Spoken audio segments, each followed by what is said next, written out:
안녕하세요. 결혼 이야기 TV입니다. 오늘은 나르시시스트의 속마음은 어떤지에 대해서 한번 이야기해 보려고 합니다.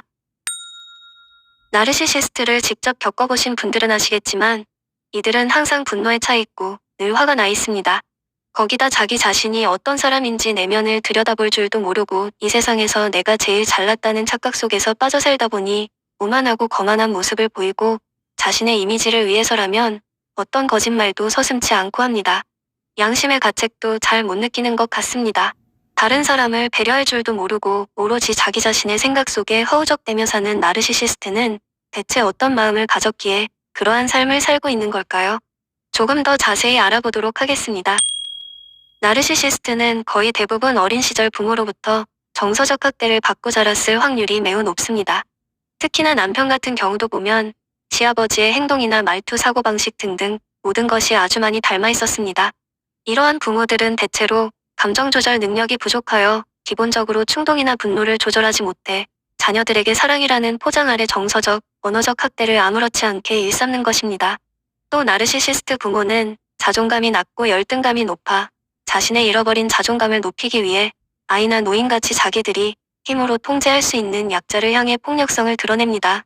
부모의 높은 기대치가 문제라는 것도 모르고 자녀가 평범하거나 평범보다 떨어지거나 하면 아이에게 화를 내 수치심과 죄책감을 느끼게 만듭니다.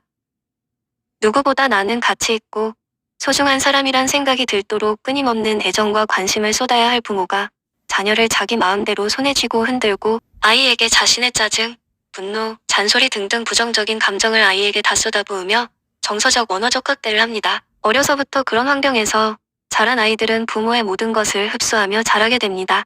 그리고 그 이후로는 절대 쉽게 변하지 않습니다. 신체적 학대든 정신적 학대든 가치관이 형성될 시기에서의 학대는 앞으로 그 아이가 자라면서 보고 말하고 행동하는 모든 일에 영향이 끼치게 됩니다. 어려서부터 정서적인 상처를 많이 받고 자라다 보니 우울증, 불안장애, 자기혐오, 분노조절장애 등과 같은 부정적인 감정에 휩싸일 수밖에 없습니다.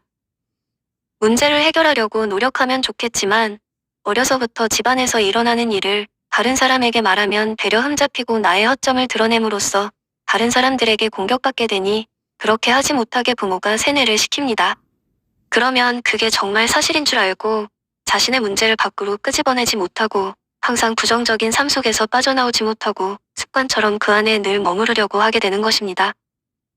나르시시스트는 어려서부터 충분한 사랑을 받지 못해 애정결핍도 심하고 모든 사람에게 인정받으려는 욕구도 강해 뭐든지 잘해야 한다는 강박에 사로잡혀 있어 실제로 회사에서는 능력자로 인정받는 경우가 많습니다. 가장 중요한 자신의 감정이나 생각을 제대로 컨트롤하지 못해 늘 불안하고 충동적이고 다른 사람이 나를 공격하면 어떻게 하지? 라는 마음을 늘 가지고 살고 있습니다. 나르시시스트는 희노애락이라는 감정 중 기쁨, 즐거움보다는 고통이나 슬픔, 분노라는 감정에 더 익숙해져 있어 사진을 찍을 때 표정을 보면 웃는 모습이 어색하게 찍혀 있는 것을 볼 수 있습니다. 그래서 지금 제 결혼 사진을 보면 남편은 카메라를 제대로 쳐다보지도 못한 사진들과 어색한 웃음기 있는 사진이 많이 있었습니다. 사진사분이 웨딩 촬영할 때 가장 많이 했던 이야기가 신랑분, 카메라 쳐다보세요. 자연스럽게 웃어보세요. 했던 기억이 납니다. 사진을 찍는 게 어색해서 그런 줄 알았던 것이 사실은 좋은 감정을 별로 느끼고 살아본 적이 없어서 어색해서 그랬던 거구나 하고 생각했습니다. 나르시시스트의 마음이 어떤지 알아가면 알아갈수록 이들은 태어나서 사는 내내 지옥이었겠다는 마음이 듭니다. 부모로부터 안정적인 애착을 형성하지도 못하고 정서적으로 성숙한 인격을 갖추기보다는 자신감 없고 대인기피증의 불안, 초조, 공포, 우울, 강박 등등 심각한 정신적인 문제를 안고 살아가고 있습니다. 성인이 되어서도 그런 마음 상태를 항상 가지고 있어 자기 자신을 보호하기 위해 많은 방어 기제들이 생기고 그것이 타인에게 피해를 주는 행동이라는 것을 인지하지 못할 정도로 자기애성 인격장애가 되고 말았습니다. 나르시시스트의 어릴 적 살아온 모습을 보면 참 안타까우면서도 한편으로는 불쌍한 마음도 듭니다. 나르시시스트의 마음을 들여다보면 우울하디 우울한 잿빛 하늘과도 같습니다. 끝내 건강한 자아를 만들지 못하고 세상 모든 것을 두려워하며 나약한 자신을 우월한 사람처럼 보이기 위해 허세를 부리고 자신의 낮은 자존감을 감추기 위해 다른 사람을 깎아내립니다. 자기 마음속 불안감을 스스로 해결하지를 못하다 보니 타인에게 자신이 가진 부정적인 감정을 전가시키려 하는 나르시시스트를 불쌍히 여기는 마음을 가지기만 하고 절대로 곁에 두려워하지는 마세요. 나르시시스트를 만났다며 멀리 도망치셔야 합니다. 그의 살아온 환경이 그랬고, 그래서 그도 그렇게 살 수밖에 없었던 것이니 앞으로도 계속 그렇게밖에 살지 못할 것입니다. 그러나 평범한 사람들 속에서 자신의 이익을 위해 거짓되고 과장된 가면을 쓰고 공감 능력이 좋고 선한 사람들을 타겟으로 타인에게 자신의 부정적인 감정을 쏟아내고 자존감을 바닥으로 끌어내리려 하는 행동은 악한 행동이라고 생각합니다.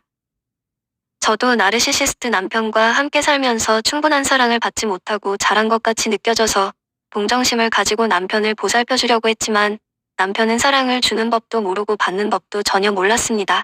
소통이 안 되니 분통만 터지게 되고, 그러다 결국 저는 남편에 대한 동정심이나 연민과 같은 감정 따위는 모두 벗어던져버리고 사라진 내 삶에 집중하기 위해 매 순간 열심히 살아가고 있습니다. 10년 동안 정신적 착취를 당해본 사람으로서 나르시시스트와는 절대로 가까이 하면 안 됩니다. 뒤늦게 깨닫고 헤어나오려고 할 때쯤에 자기 자신이 한없이 나약해진 상태이고 정신적 상처가 깊어 나르시시스트를 만나기 전의 모습으로 금방 돌아가기 쉽지 않습니다. 나르시시스트와 깊은 관계를 맺고 나서 받은 상처는 치유하는 데 많은 시간과 에너지를 써야 합니다. 차라리 사람 보는 눈을 키워 나에게 해가 될 것 같은 사람을 애초에 알아보고 멀리하는 것이 나를 위해서 훨씬 좋습니다. 어느 정도의 적당한 자기애를 가지고 사는 것은 건강하다고 저는 생각합니다. 그러나 뭐든지 과하고 넘치면 언젠가 분명히 화가 되는 것 같습니다. 오늘 저희 이야기는 여기까지 하도록 하겠습니다. 시청해주셔서 감사합니다.